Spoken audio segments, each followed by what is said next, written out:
कहानी की शुरुआत होती है कुछ जवान लड़कों से ही, जो जेल के कपड़े पहनकर चिलचिलाती धूप में मजदूरी कर रहे थे। वो सब रेगिस्तान के बीचों बीच खड्डे खोद रहे थे। उस वक्त काम कर रहे एक लड़के से ये सहन नहीं हुआ और उसने जानबूझकर अपना पैर एक सांप से कटवा लिया। इसके बाद हम स्टैनली नाम के एक लड़के को देखते हैं जो सड़क पर चल रहा था। अचानक ऊपर से उसके सर पर तो जूते गिरे, जिससे वो भी गिर गया। जूते काफी बढ़िया थे, इसीलिए उसने इसे रखने का फैसला किया। पर जब वह जूतों के साथ भाग रहा था तो अचानक पुलिस ने उसे जूते चुराने के जुर्म में गिरफ्तार कर लिया। असल में ये जूते मशहूर फुटबॉल खिलाड़ी क्लिंटन के थे, जिसने इन जूतों को दान कर दिया था। अब पुलिस ने स्टैनली के घर जाकर उसके घर वालों को उसकी गिरफ्तारी की खबर दी तो सबको लगा कि उनके परिवार पर लगे श्राप की वजह से हुआ है। इसके बाद कोर्ट में स्टैनली को कैंप ग्रीन लेक में 18 महीने की सजा सुनाई गई। इस कैंप में स्टैनली की मुलाकात मिस्टर सर नाम के इंचार्ज से हुई, जो काफी कंजूस था। उसने स्टैनली को चेतावनी दी कि कैंप से भागने की कोशिश भी मत करना, क्योंकि दूर दूर तक कहीं पानी नहीं है। इसके अलावा वहाँ कई जहरीले जानवर थे जो आज तक कई लोगों की जान ले चुके थे। फिर उसने स्टैनली को यूनिफॉर्म दिया और हर रोज 5 फुट का गड्ढा खोदने को कहा। अगर किसी दिनों से कोई काम की चीज मिल गई तो उसे छुट्टी भी मिल सकती है।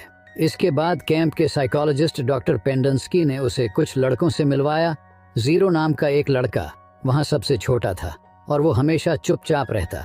फिर लंच के स्टैनली ने सबको बताया कि उसे झूठे केस में फंसाया गया है। उसकी ये बात सुनकर तो जीरो भी बोल पड़ा, जिसे देखकर सभी हैरान हो गए। इसके बाद हम देखते हैं कि 100 साल पहले स्टैनली के परदादा जेम्स को अपने बिजनेस में काफी फायदा हुआ था, पर एक दिन बार्लो नाम के एक डाकू ने उन्हें लूट लिया। इस बात का उनके दिमाग पर गहरा सदमा लगा और वो सड़क पर आ गए। अब कोई चारा नहीं बचा था, इसीलिए उन्होंने एक बड़े आदमी के तबेले में काम करना शुरू किया। वहाँ उन्हें अपने मालिक की बेटी से प्यार हो गया। फिर उसने मैडम जीरोनी नाम की एक ज्योतिषी से पूछा कि लड़की का दिल कैसे जीता जाए, पर जीरोनी ने कहा कि वो लड़की एकदम बेवकूफ़ है, इसीलिए जेम्स को अमेरिका चले जाना चाहिए। और जेम्स ने उसकी बात नहीं मानी और लड़की के पिता से उसका हाथ मांगने चला गया। और उसके पिता ने जेम्स को अपनी काबिलियत साबित करने के लिए एक बड़ा सा मोटा सुअर लाने को कहा। अब जेम्स फिर से जेरोनी के पास गया और जेरोनी ने उसे एक सुअर का बच्चा देकर कहा कि इसे पहाड़ की चोटी पर ले जाकर झरने का पानी पिलाओ। इसके बाद जेम्स ने वादा किया कि सफल होने के बाद वो जेरोनी को अपने कंधे पर बिठाकर पहाड़ की चोटी तक लेकर जाएगा, ताकि वहां तपस्या करके वो फिर से जवान हो सके। आखिरकार सुअर बड़ा हो गया और जेम्स लड़की के पिता के पास पहुंचा, लेकिन वो लड़की तो सच में बेवकूफ निकली और एक अधेड़ उम्र के आदमी को पसंद करने लगी। यह देखकर जेम्स गुस्से में आकर अमेरिका की ओर निकल पड़ा, लेकिन इस चक्कर में उसने जेरोनी से जो वादा किया था वो भूल गया। उसकी इस हरकत से जेरोनी को बहुत गुस्सा आया और उसने जेम्स के पूरे खानदान को ही श्राप दे दिया। वहीं जब स्टैनली कैंप में काम कर रहा था तो अचानक उसे एक प्राचीन पत्थर मिला, जो उसने तुरंत ही काउंसलर को दिखाया। पर उन्हें पत्थरों में कोई दिलचस्पी नहीं थी। 100 साल पहले वहां पर वार्डन के दादा ट्राउट वॉकर का ही राज था। वहीं पास में रहने वाला सैम नाम का एक लड़का प्याज बेचता था और उसे कैथरीन नाम की एक टीचर से प्यार हो गया। इधर कैंप में स्टैनली एक्सरे और उसके साथियों के ग्रुप में शामिल हो गया और उसे केवमैन का नाम दिया गया। एक दिनों उसे अपनी माँ का खत मिला, जिसकी कहानियां पढ़ कर वो बहुत खुश हुआ। तभी जीरो ने उससे पूछा कि वो क्या पढ़ रहा है, क्योंकि जीरो को पढ़ना लिखना नहीं आता था। जीरो चाहता था कि स्टैनली उसे भी पढ़ना लिखना सिखाए, मगर स्टैनली ने इनकार कर दिया क्योंकि वो दिन भर के काम से बहुत थक जाता था। फिर एक दिन खुदाई करते हुए स्टैनली को एक चीज मिली जिस पर के भी लिखा हुआ था, और अचानक एक्सरे ने ये स्टैनली से छीनकर तुरंत काउंसलर को दे दिया ताकि उसे एक दिन की छुट्टी मिल जाए। फिर काउंसलर ने इसके बारे में वार्डन को बताया, जो असल में एक औरत थी। इस नई चीज से खुश होकर उसने एक्सरे को एक इनाम दिया और बाकी सबको इस गड्ढे को और खोदने के लिए कहा। इसके बाद हम फिर से 100 साल पीछे जाते हैं, जहां सैम मिस कैथरीन से मिलने गया और उसकी टपकती हुई छत की मरम्मत की। धीरे धीरे उन दोनों की दोस्ती प्यार में बदल गई, पर इससे शहर के बाकी मर्द जलने लगे, क्योंकि लाइन तो कैथरीन पर वो भी मारते थे। एक दिन ट्राउट वॉकर ने कैथरीन से बात की, पर कैथरीन ने उसे भी भाव नहीं दिया।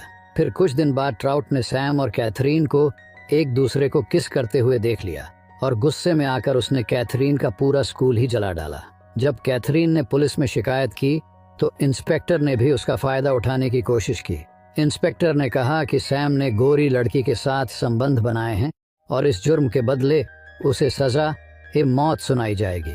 कैथरीन तुरंत ही शाम को ये बात बताने के लिए भागी, लेकिन तब तक सैम की कश्ती में किसी ने उसे गोली मार दी थी, जिससे कैथरीन को इतना गहरा सदमा लगा कि उसने सैम की मौत का बदला लेने की ठान ली। जल्दी उसने इंस्पेक्टर को गोली मारकर उसके चेहरे को चूम लिया।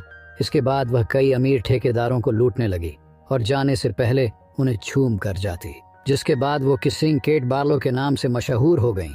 वहीं सैम की मौत के बाद से उस शहर में कभी बरसात नहीं हुई। वर्तमान समय में एक दिन मिस्टर सर लड़कों के लिए पानी लाए तो मैग्नेट नाम के एक लड़के ने बीजों से भरा हुआ एक बैग चुरा लिया। जब सर को इस चोरी के बारे में पता चला तो उसने सबको सजा देने का फैसला किया। आखिरकार स्टैनली ने ये इल्जाम अपने सर लेकर सबकी जान बचाई। जब स्टैनली को सन की वार्डन के पास ले जाया गया तो उसने स्टैनली को सजा देने की बजाय सर को ही डांट दिया। स्टैनली वापस लौटा तो जीरो ने उसके हिस्से का गड्ढा भी खोद दिया, क्योंकि स्टैनली ने उन सबको सजा से बचाया था। उसकी इस हरकत से खुश होकर स्टैनली ने जीरो को पढ़ाना लिखाना भी शुरू कर दिया। एक दिन जब वो जीरो को पढ़ा रहा था तो अचानक उसे एहसास हुआ कि गड्ढे से निकली चीज असल में एक लिपस्टिक थी, जिसके मालकिन कोई और नहीं बल्कि मशहूर केट बार्लो थी। तब जीरो ने खुलासा किया कि असली नाम हेक्टर जेरानी है। असल में वो मैडम जेरानी के खानदान से ही था, जिसने 100 साल पहले स्टैनली के परदादा को श्राप दिया था। खैर, एक दिन इंचार्ज को भनक लग गई कि स्टैनली के बदले जीरो उसका गड्ढा खोदता है, तो उसने उन दोनों को ही नकारा, कहकर उनकी खूब बेइज्जती की। यह सुनकर जीरो को इतना गुस्सा आया कि वो इंचार्ज को कुल्हाड़ी मारकर भाग निकला। जब वार्डन को जीरो के भागने की खबर मिली तो उसने कहा कि जीरो 1 हफ्ते से ज्यादा जिंदा नहीं बच पाएगा। हमें पता चलता है कि जीरो अनाथ था और उसकी माँ उसे एक पार्क में छोड़कर चली गई थी। जब स्टैनली ने ये बातें सुनी तो उसे बहुत दुख हुआ। फिर रात को उसे याद आया कि उसके परदादा जेम्स ने जैसे तैसे रेगिस्तान में 16 दिन गुजारे थे जब केट बार्लो ने उसकी बग्घी लूटी थी। असल में उसके परदादा ने गॉड्स फिंगर नाम की जगह पर जाकर अपनी जान बचाई थी, पर आज तक किसी को नहीं मालूम कि ये जगह है कन्हा, क्योंकि जब जेम्स को वहां से लाया गया तो वो एकदम पागल हो चुका था। फिर अगले दिन जीरो की जान बचाने के लिए स्टैनली भी वहां से भाग निकला। कई घंटे तक रेगिस्तान में भटकने के बाद उसे कश्ती के नीचे जीरो मिला। जीरो ने बताया कि उसे कश्ती में अचार डब्बे मिले, जिस वजह से वो जिंदा रह पाया। ये कश्ती कैथरीन के प्रेमी सैम की ही थी। इसके बाद उन दोनों को काफी दूर इंसान के अंगूठे जैसी पहाड़ की चोटी दिखी। जल्द ही स्टैनली को एहसास हुआ कि यही गॉड फिंगर पहाड़ी है। अब वो दोनों जैसे तैसे पहाड़ चढ़ने लगे, लेकिन आधे रास्ते में जीरो थक कर चूर हो गया, पर स्टैनली ने उसका हाथ नहीं छोड़ा और कंधे पर उठाकर चोटी तक ले गया। इसी तरह उसने अनजाने में ही मैडम जेरानी के परपोते को चोटी तक पहुंचाकर अपने परदादा का वादा पूरा कर दिया। चोटी पर पहुंचकर उन्हें पानी का झरना मिला जहां सेम प्याज उगाता था।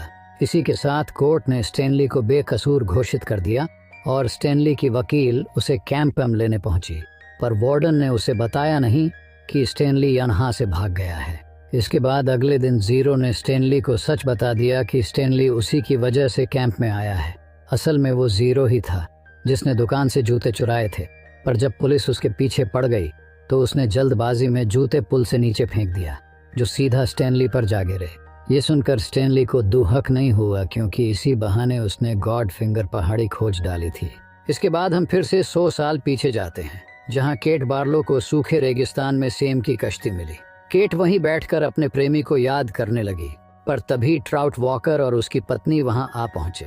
उन्होंने केट पर बंदूक तानकर उसे सारा लुटा पैसा उनके हवाले करने को कहा, पर केट ने अपना मुंह नहीं खोला और जल्द ही एक पीली छिपकली ने उसे काट लिया, जिससे वो मारी गई। उस दिन के बाद से ट्राउट वॉकर का खानदान इस रेगिस्तान में गड्ढे खोदकर केट बार्लो का खजाना खोजने में लगा है। इधर असलियत में स्टैनली और जीरो भागते हुए कैंप में वापस आ गए और वो सीधा उस गड्ढे पर पहुंच गए जहां उन्हें केट बार्लो की लिपस्टिक मिली थी। आखिरकार उन्हें वहां खुदाई करने के बाद केट बार्लो का मशहूर खजाना मिल ही गया, पर तभी वार्डन और मिस्टर सर ने वहां आकर खजाने पर कब्जा कर लिया। लेकिन अचानक वो पीछे हट गए जब उन्होंने देखा खजाने के ऊपर पीली जहरीली छिपकलियां लिपटी हुई थीं। वार्डन अगली सुबह तक छिपकलियों के हटने का इंतजार करती रही ताकि वो खजाना चुरा सके। वो ये देखकर हैरान थी कि छिपकलियों ने स्टैनली और जीरो को काटा नहीं। दरअसल स्टैनली और जीरो ने पहाड़ी के प्याज खाए थे, जिस वजह से छिपकलियों ने उन्हें कुछ नहीं करा। कुछ ही देर में स्टैनली की वकील पुलिस को लेकर वहां पहुंची। पर तब वार्डन ने उन दोनों लड़कों पर उसका खजाना चुराने का इल्जाम लगा दिया। अचानक जीरो ने देखा कि ट्रंक पर तो जेम्स येलनेट का नाम लिखा था, जिससे वार्डन का झूठ पकड़ा गया।